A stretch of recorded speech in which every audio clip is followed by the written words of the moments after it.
고등학교 생명과학 1 어디 한번 해볼까요?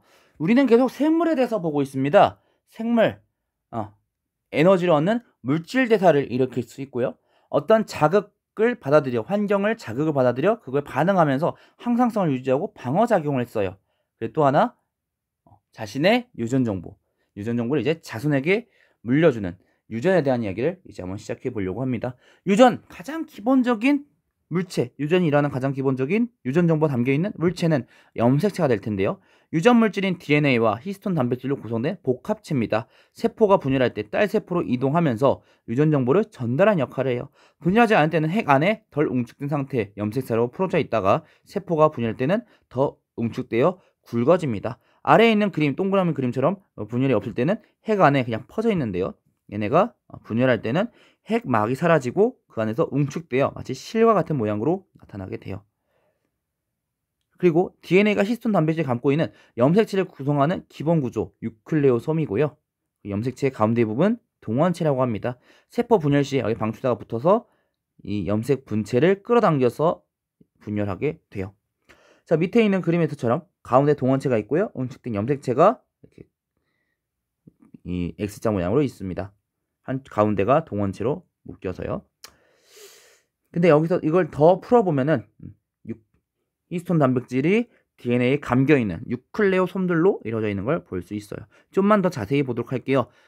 자, 이런 유전 정보가 정자장된 이 DNA 특정 부위 우리가 유전자라고 합니다. DNA 유전 물질이에요. 이중나선 구조로 되어 있고요. 여러 가지 유전자를 포함하고 있습니다. 그리고 염색체는 이런 DNA들과 히스톤 단백질이 같이 이어져 있는 형태예요. 한 개체가 가진 모든 염색체를 구성하는 DNA에 저장된 유전 정보 전체를 우리는 유전체라고 하고요. 자, 다시 한번 볼게요. 자, 염색체가 있습니다. 가운데 동원체로 되어 있고요. 웅축된 염색체가 있네요. 얘네가 막 풀어볼게요. 얘네를 막 풀어보다 보면은 히스톤 단백질이 감고 있는 DNA들이 보이고요. 얘네를 아까 유클레오솜이라고 했죠. 이거 더 풀어보다 보면은 DNA 이중나선 구조가 보이고요. 특정 부위는 A라고 하는 유전 정보 담겨 있는 유전자 A, 어떤 또 특정 위치는 B라고 하는 유전 정보 담겨 있는 유전자 B, 이런 식으로 구성되어 있습니다.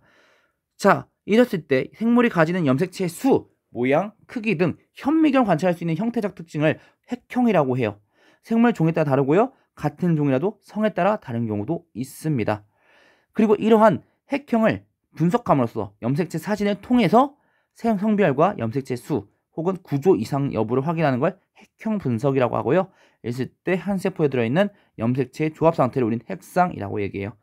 체세포를 이루고 있는 핵 안에는 상동 염색체가 두 쌍 있고요. 쌍으로 존재하고요. 하나는 아버지, 하나는 어머니께 받아서 쌍으로 존재하고요. 생식세포를 이루고 있는 핵 안에는 염색체가 한 쌍 존재합니다. 한 쌍이라 한 개씩만 존재합니다. 쌍을 이루고 있는 거, 우리 이걸 상동 염색체라고 불러요. 체세포에서 모양과 크기 같아서 쌍을 이루는 염색체로서 아버지 그리고 어머니로부터 각각 한 개씩 물려받았기 때문에 체세포는 이런 쌍으로 존재하는 상동 염색체가 있어요. 생식세포는 조금 이따 얘기하도록 할게요. 염색분체, 생포 분열 중기세포에서 하나의 염색체는 두 개의 염색분체로 구성되어 있습니다. 염색분체는 간기에 DNA가 복제된 결과 만들어지고요. 그러니까 원래 염색분체 하나였지만 간기에 복제되면서 두 개 돼서 하나의 염색체로 이어지고요. 각 염색분체의 DNA에 저장된 유전 정보는 같습니다. 자, 옆에 있는 것처럼 덜 웅축된 염색체가 있어요. 얘네가 DNA 복제가 돼서 한 줄씩 더 생기고요. 얘네가 응축되면서 두 개의 염색분체로 이어져 있는 염색체들이 돼요. 여기서 염색분체 같은 것이 그냥 복제되었기 때문에 한쪽에 뭐 AA, BB 그리고 스몰 BB 각각 같은 유전 정보들을 갖고 있어요. 그리고 이 둘을 우리는 하나는 아버지, 하나는 어머니께 받아가지고 상동 염색체 모양과 크기가 같아요. 그리고 얘네가 만약에 분리된다면 염색분체가 분리되게 되고요. 그때 한쪽 핵에는 보니까 한쪽 염색분체 그리고 또 한쪽엔 또 다른 염색분체 이렇게 나눠지게 됐네요. 하나의 형질을 결정하는 유전자에는 서로 다른 형태가 있을 때 이렇게 우리 그림에서처럼 한쪽은 라지 B, 한쪽은 스몰 B 하나의 유전 정보가 하나의 형질을 구성하는 유전 정보, 유전자가 서로 다른 형태가 있어요. 이때 우리는 이 각각을 대립 유전자라고 얘기하고요. 상동 염색체에서 같은 위치에 존재합니다. 자, 사람의 경우에는 체세포의 염색체 총수가 23쌍이에요. 핵형이 23쌍 혹은 이 n은 46이라고 얘기합니다. 여기서 상염색체, 공통을 가진 22쌍의 염색체를 상염색체라고 하고요. 남녀가 서로 다른 구성을 가지는 한 쌍의 염색체를 우리는 성염색체라고 해요. 예를 들어서 만약에 우리 나중에 또 우리가 좀 이따가 얘기하겠지만 얘네가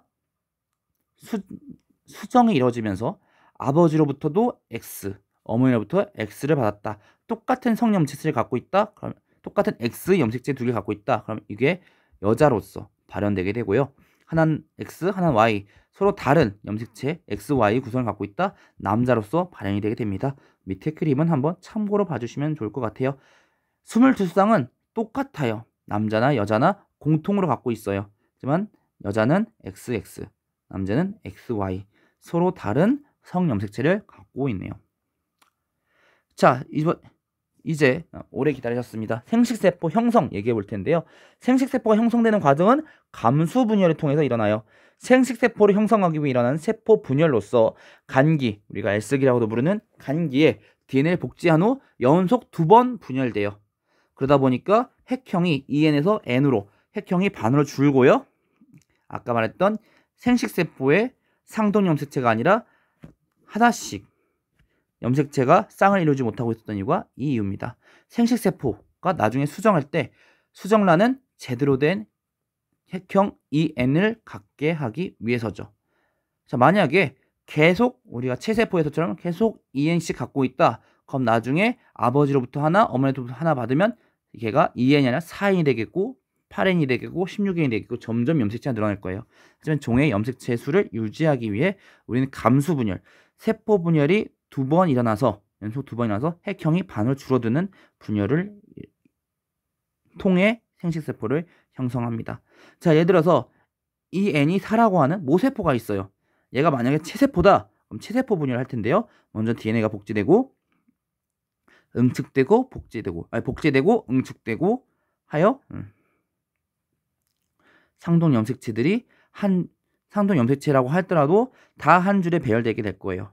그리고 얘네가 분리되면서 염색 분체가 분리되어 똑같이 EN은 4 똑같은 핵형을 갖게 될 거예요. 하지만 얘가 생식세포라면 DNA가 역시 복제되어서 염색체들이 쌍으로 존재하게 되는 건 맞는데요. 쌍으로 존재하게 되는 건 맞는데 여기서 상동 염색체끼리 붙는 이가 염색체가 만들어져요. 이가 염색체 좀 더 이따 얘기할 텐데요. 상동 염색체끼리 붙어서 상동 염색체가 먼저 분리되게 돼요. 그리고 걔가 다시 한번 가운데 정렬되고 또다시 분리되면서 N은 이 염색체의 핵형이 세포 핵형이 염색체 핵형이 처음보다 반으로 줄어드는 일이 일어나게 됩니다. 다시 한번 말하지만 둘 다 DNA 복제는 한 번밖에 일어나지 않아요. 하지만 체세포 분열은 핵 분열이 한 번 일어나면서 딸 세포 수가 2개, 핵상은 EN 똑같이 갖고 있게 되고요. 감수 분열도 DNA는 한 번밖에 복제 안 되지만 핵 분열이 연속 2번 일어나고 그 중에 한 번은 상동 염색체가 접합됐다가 상동 염색체끼리 분리되는 이가 염색체가 형성됐다가 걔네가 분리되는 일이 일어나면서 딸 세포 수가 4개, 즉 핵상이 반으로 줄어드는 일이 일어나게 됩니다. 좀 더 자세히 볼까요? 먼저 간기에는 세포가 생장 DNA를 복제합니다. 그리고 먼저 일어나는 분열에서는 상동 염색체끼리 접합되는 즉 이가 염색체가 형성되고 방추사가 이가 염색체에 부착되면서 걔가 중기 때 중앙에 이가 염색체들이 세포 중앙 적도판이라고 부르는 곳에 배열되게 됩니다. 그리고 얘가 분리되게 되고요. 상동 염색체가 분리되게 되고 세포 양극으로 찢어지면서 분열이 일어나고 세포질도 분열이 되고요. 염색체 수가 모세포의 절반인 이 2개의 딸세포가 만들어집니다. 그 다음에 연속해서 또다시 분열이 일어나는데 방추사가 이번에 염색체에 부착되어 그리고 다시 얘가 가운데에 배열되고요. 염색 분체끼리 분리되면서 얘가 N에서 N으로 4개의 생식세포, 처음 모세포가 하나일 때랑 비교했을 때 4개의 생식세포, 딸세포가 형성되게 됩니다. 첫 번째 분열에서는 얘가 하나의 세포가 2개로 분열되면서 상동 염색체가 분리되기 때문에 염색체가 반으로 줄어들게 되고요. 두 번째 분열일 때는 얘가 염색 분체가 찢어지기 때문에 n에서 n으로 총 하나가 2개로, 그리고 2개 각각 다시 또 2개를 분열되니까 총 4개의 딸세포가 만들어지면서 염색체는 반으로 쪼개지게 되는 거죠. 자, 이런 생식세포의 분열, 어떤 이점이 있느냐? 유전적으로 다양성을 줄 수 있어요. 상동염색체는 무작위로 분리됩니다. 하나의 상동염색체 쌍의 분리는 다른 상동염색체 쌍의 분리와 독립적으로 일어나요. 예를 들어서 상동염색체가 라지 A, 스몰 a 서로 대립한 유전자들을 갖고 있네요. 또 라지 B, 스몰 b 서로 대립하는 유전자를 갖고 있어요. 하지만 여기서 딸세포가 만들어질 때, 생식세포가 만들어질 때 어떤 걸 가질 수 있느냐? 가능한 가지수는 염색 분자의 가능수는 한 세포에 들어갈 수 있는 딸세포가 갖고 있을 수 있는 염색 분자의 다양 그 종류 가지수는 라지 A, 라지 B도 있을 수 있고요. 라지 A, 스몰 B도 가질 수 있고요. 스몰 B, 스몰 A도 가질 수 있고요. 스몰 A, 라지 B 총 4종류 가지고 있어요. 왜? 2개씩 라지 A냐, 스몰 A냐 2개, 라지 B냐, 스몰 B냐 2개, 2 곱하기 2 4가지 경우수를 가질 수 있습니다. 사람의 경우에는 염색체가 23쌍이에요. 형성 가능한 색세포가 최대 2의 23제곱 종류만큼 가질 수 있겠죠. 또한 얘네가 또 무작위로 수정돼요. 예를 들어서 똑같은 생물, 염색 유전자가 라지 A, 스몰 a, 라지 B, 스몰 b밖에 없는 이런 상황, 그리고 A랑 A끼는 대립 유전자, B는 B끼는 대립 유전자, 이런 상황이라고 해도 만들어줄 수 있는 것도 4종류인데 또 얘가 만날 수 있는 것도 4종류잖아요. 상대방의 염색체도 4종류, 상대방의 세포가 가질 수 있는 염색체의 가지수도 4종류.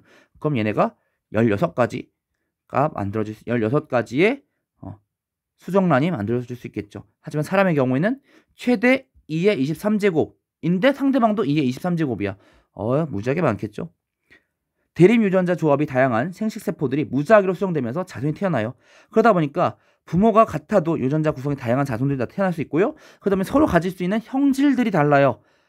다양한 형질의 개체들이 존재하기 때문에 환경이 변하더라도 그 안에서 유리한 형질을 갖고 있는 개체가 있을 수 있어요. 멸종이 쉽지 않습니다. 환경 변화에 적응력이 높다고 할 수 있어요. 자, 오늘은 유전에 대해서 간단하게 알아봤는데요. 물론 그렇다고 해도 굉장히 어려운 얘기였지만 정말 진짜 이 유전에 대한 연구를 정말 어렵게 하는 경우가 있어요. 사람이죠. 통제할 수도 없고요. 꼭 이 유전자만 영향을 주느냐? 그렇진 않아요. 다음 시간에는 사람의 유전에 대해서 얘기하도록 하겠습니다. 오늘 너무나도 고생하셨습니다. 유전, 중학교 때부터 항상 어려워하는 그 단원. 다음 시간에 다시 한번 차근차근 정리해 주시고요. 다음 시간엔 사람의 유전에 대해서 알아보도록 하겠습니다. 오늘 너무나도 고생하셨습니다. 다음 시간에 보도록 할게요. 고등학교 3명과 원, 다음엔 어디부터 볼까요?